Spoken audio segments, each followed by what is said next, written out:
प्यारे बच्चों, Rajput coaching centre में आपका स्वागत है। तो देखिए, लेकर आए हैं क्लास 9th और 10th के लिए फिजिक्स लेसन 1। देखिए, कल हमने चिन्ह परिपाटी कराया था फिजिक्स में और आज कराएंगे हम दर्पण सूत्र। ये दर्पण सूत्र क्या होता है ये आप भली बात ही जानते होंगे। देखिए, यदि एफ फोकस दूरी का गोलीय दर्पण,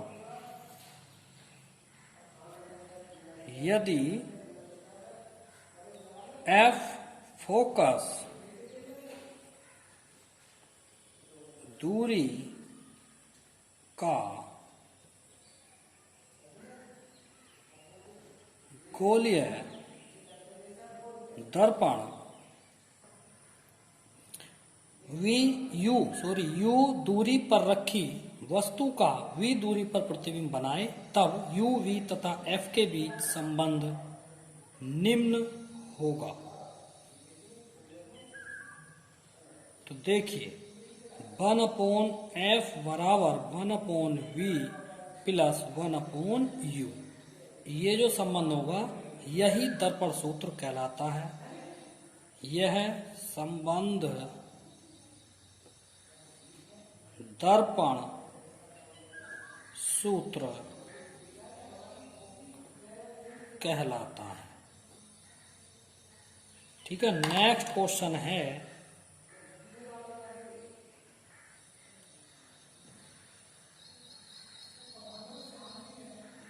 रेखीय आवर्धन से आप क्या समझते हैं?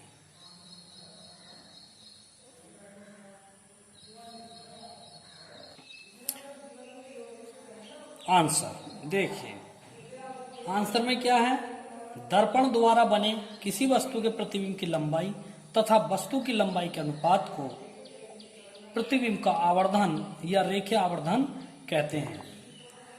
ठीक है, यानी प्रतिबिंब की लंबाई और वस्तु की लंबाई के अनुपात को रेखीय आवर्धन कहते हैं। प्रतिबिंब की लंबाई कितनी होती है, h डैश, वस्तु की लंबाई कितनी होती है, h, तो h डैश बटे h को रेखीय आवर्धन कहते हैं। ठीक है,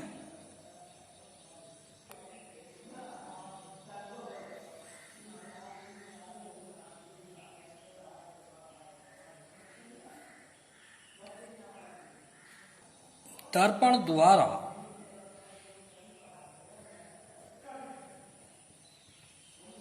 बने दर्पण द्वारा प्रतिबिंब की लंबाई h डैश तथा वस्तु की लंबाई h के अनुपात को प्रतिबिंब का आवर्धन अथवा रेखीय आवर्धन कहते हैं। इसे m से प्रदर्शित करते हैं। यदि प्रतिबिंब की लंबाई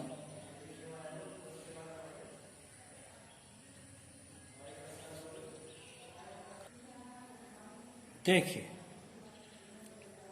यदि प्रतिबिंब की लंबाई h डैश तथा वस्तु की लंबाई h हो तो रेखीय आवर्धन m बराबर h डैश बटे h, क्योंकि प्रतिबिंब की लंबाई और वस्तु की लंबाई के अनुपात को रेखीय आवर्धन कहते हैं। अर्थात m बराबर प्रतिबिंब की लंबाई h डैश और ये अनुपात भी कह देते हैं, इसको बटे भी कह देते हैं, वस्तु की लंबाई h। रेखीय आवर्धन का कोई मात्रक नहीं होता, ये आप याद रखेंगे। ठीक है, नेक्स्ट क्वेश्चन हम आपको एक उदाहरण है, ठीक है, उदाहरण कराएंगे। आप अपनी एनसीईआरटी बुक में देखेंगे उदाहरण 10.1। ठीक है, और दूसरी बात यह है, अच्छे से आप सुनेंगे, जो दर्पणों वाला टॉपिक था आपका, इसमें इस लेसन में दो टॉपिक दे रखे हैं, एक तो परावर्तन और एक है अपवर्तन। तो आपका जो परावर्तन वाला टॉपिक है पूरा दर्पणों सहित वो पूरा हो चुका है, और अब मैं आपको इसी टॉपिक के कुछ उदाहरण कराऊंगा, कुछ सवाल कराऊंगा, अंकित प्रश्न बोलते हैं जिनको। ठीक है, उदाहरण है ये। उसके बाद जो आएगा प्रकाश का अपवर्तन वाला टॉपिक चलेगा, उसमें आएंगे आपके लेंस। ठीक है, तो उदाहरण है आपका,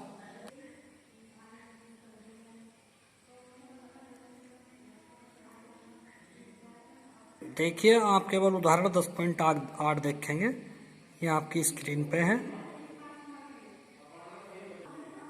ये है उदाहरण नंबर 10.1 आपकी स्क्रीन पे। तो अब हम इसको हल कराएंगे। ठीक है, तो देखिए, किसी ऑटोमोबाइल में पीछे का दृश्य देखने के लिए होने वाले उत्तल दर्पण है, ध्यान देंगे। उत्तल दर्पण की वक्रता त्रिज्या 3 मीटर है। यदि एक बस इस दर्पण से 5 मीटर की दूरी पर स्थित है तो प्रतिबिंब की स्थिति, प्रकृति और साइज बताइए। 3 चीजें पूछी है। प्रतिबिंब की स्थिति पूछी है, यानी कि वस्तु कहाँ रखी है, वस्तु रखी है 5 मीटर की दूरी पे, यानी कि बस जो आ रही है वो 5 मीटर की दूरी पर आ रही है, यानी कि वस्तु जो है 5 मीटर की दूरी पे रखी हुई मानी जाएगी। ठीक है।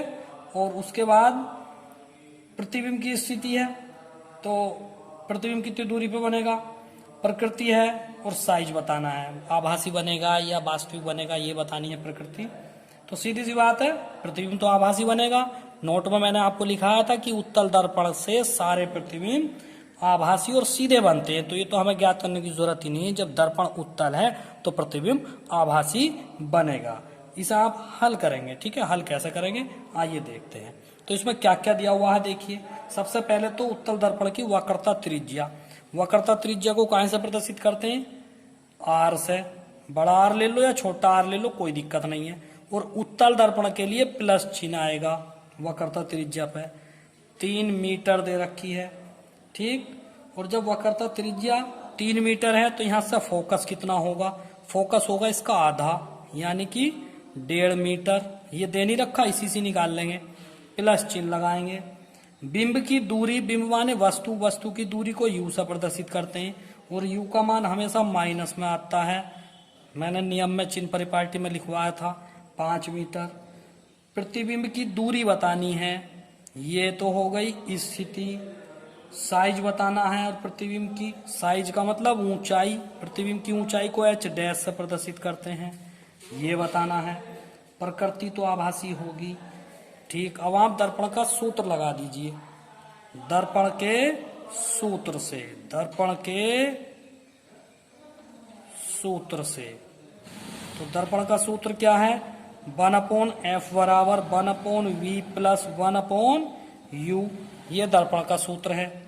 तो हमें v का मान ज्ञात करना है, तो v में इसका सूत्र बना लीजिए, 1/v बराबर, तो 1/f माइनस 1/u, ये सूत्र बना इसका। आइए अब इनके मान रख लो, चलो इधर आ जाओ।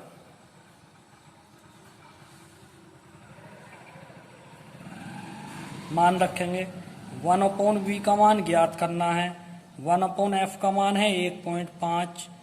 ठीक है। और माइनस के 1/u का मान है -5। ठीक। तो 1/v बराबर 1/1.5 माइनस माइनस हो गया प्लस 1/5। तो 1/v बराबर 1.5 और 5 का लघुत्तम। पहले तो आप एक काम करो, पॉइंट हटाओ, 10 आ गया, पॉइंट हटा के 0 बढ़ गया, तो ये 15 है और ये 5 है, तो लघुत्तम हो गया 15। 10 ऐसा का ऐसा ही, 5 से 15 3 बार कटेगा, 3 की गुणा यहाँ हो जाएगी, ये आ गया 1/v बराबर 13 आ गया 15। तो v बराबर आ गया 15/13 मीटर। तो प्रतिबिंब की स्थिति जो होगी वो 15/13 मीटर होगी। ठीक है, यानी कि 13, इससे अगर आप भाग देंगे तो 13 का 13, पॉइंट लगा के 0 बढ़ेगा, फिर 13 का 13, 13 पंजे 65। चलो इतना ही मान लो। तो प्रतिबिंब की स्थिति क्या आ गई, प्रतिबिंब की स्थिति आ गई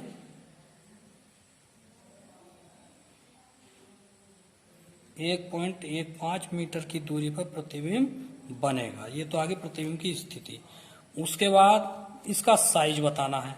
ठीक है, तो प्रतिबिंब का साइज क्या होगा ये देख करना है आपको।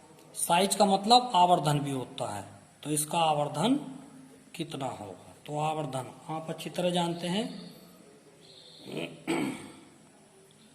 इसका जो सूत्र होगा -v/u भी होता है। ठीक है, ये जो है ये और लिखे दे रहा हूं मैं, -v/u इसका सूत्र भी माना जाता है।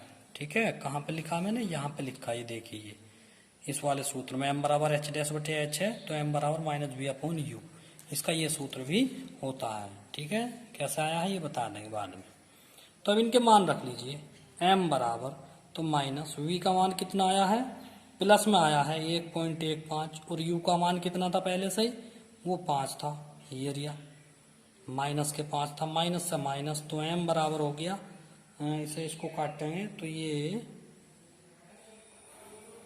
तो ये जो है देखो, जीरो लगाएंगे पहले, पॉइंट लगाएंगे, 5 दूनी 10 और 5 दिया 15, तो ये आ गया 0.2323 मीटर। इतना गुना बनेगा वस्तु से, इतने गुना बड़ा बनेगा प्रतिबिंब। प्रकृति कैसी होगी, प्रकृति का मतलब आभासी बनेगा या वास्तविक, तो मैंने तुम्हें शुरू में बता दिया, वो तो सवाल भी पता चल रहा, क्योंकि उत्तल दर्पण है तो उत्तल दर्पण से तो सारे प्रतिबिंब आभासी बनते हैं। ठीक है, तो ये हो गया आभासी और सीधा, ये उसकी प्रकृति हो गई। तो बस आज के लिए इतना काफी है। और उदाहरण नंबर 10.2 ये आपको घर से करना है, ठीक है, होमवर्क में ले लीजिए। उदाहरण नंबर 10.2 ये आपको होमवर्क में लेना है, और मैं स्क्रीन पर ये है उदाहरण नंबर 10.2, ये आपको करना है घर से, ठीक है। और कल हम अगला टॉपिक कराएंगे प्रकाश का अपवर्तन, यानी कि लेंस वगैरह, ठीक है। तो बने रहिए हमारे चैनल राजपूत कोचिंग सेंटर के साथ। वीडियो अच्छे लगे तो लाइक कीजिए, सब्सक्राइब जरूर कीजिए। Thank you. और प्रत्येक बच्चे को मंडे में कॉपी चेक करानी है।